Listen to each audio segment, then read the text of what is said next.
ശ്രീ അതേപോലെ ജിൽസൺ ആണ്, കോഴിക്കോട് നിന്നാണ്. ശ്രീ ജിൽസൺ, താങ്കൾക്ക് പറയാം. നമസ്കാരം സാർ. നമസ്കാരം. ഹലോ സാറേ. ജിൽസൺ പറഞ്ഞോളൂ.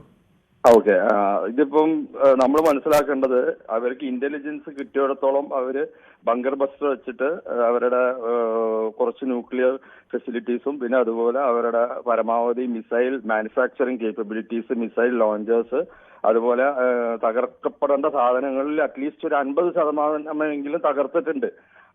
അതുകൊണ്ട് അവരെ സംബന്ധിച്ച് ഇനിയൊരു 5 ദിവസം ബ്രേക്ക് എന്ന് പറഞ്ഞു കഴിഞ്ഞാൽ അതൊരു ഇനിയത്തെ നടപടി എന്ന് പറഞ്ഞാൽ അവിടെ ഇലക്ട്രിസിറ്റി പ്രൊഡക്ഷനും അതിലേക്കാണ് അടിക്കാൻ എന്ന് പറഞ്ഞത്, 48 മണിക്കൂർ ഡെഡ് ലൈൻ. പക്ഷെ അതൊന്നും ഗൾഫ് രാജ്യങ്ങൾ സംഭവിക്കാൻ പെട്ടെന്ന് വഴങ്ങാൻ സാധ്യതയില്ല. കാരണം ഇതിലിപ്പോ സൗദിയുടെ ഒരു ഇടപെടൽ ഒരുപക്ഷെ വന്നിട്ടുണ്ടാവണം. കാരണം ഇപ്പൊ പാകിസ്ഥാനും ഇതിൽ ഇടപെടുന്നുണ്ടല്ലോ.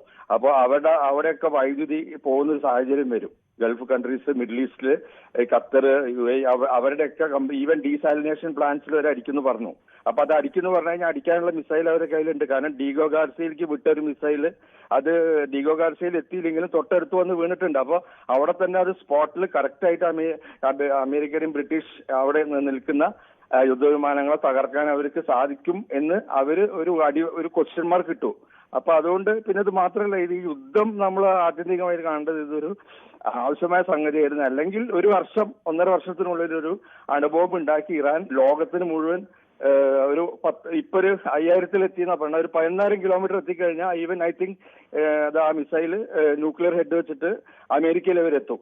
അപ്പം അത് എത്തിക്കഴിഞ്ഞാൽ അവർക്ക് മിഡിൽ ഈസ്റ്റ് പിന്നെ പറയണ്ട, മിഡിൽ ഈസ്റ്റ് കഴിഞ്ഞ അതോടെ പിന്നെ അമേരിക്കനെ വരെ അവർക്ക്, പിന്നെ Russia, Iran, China, north Korea, ഇത് 4 കൂടി ഒരുമിച്ചാണ്.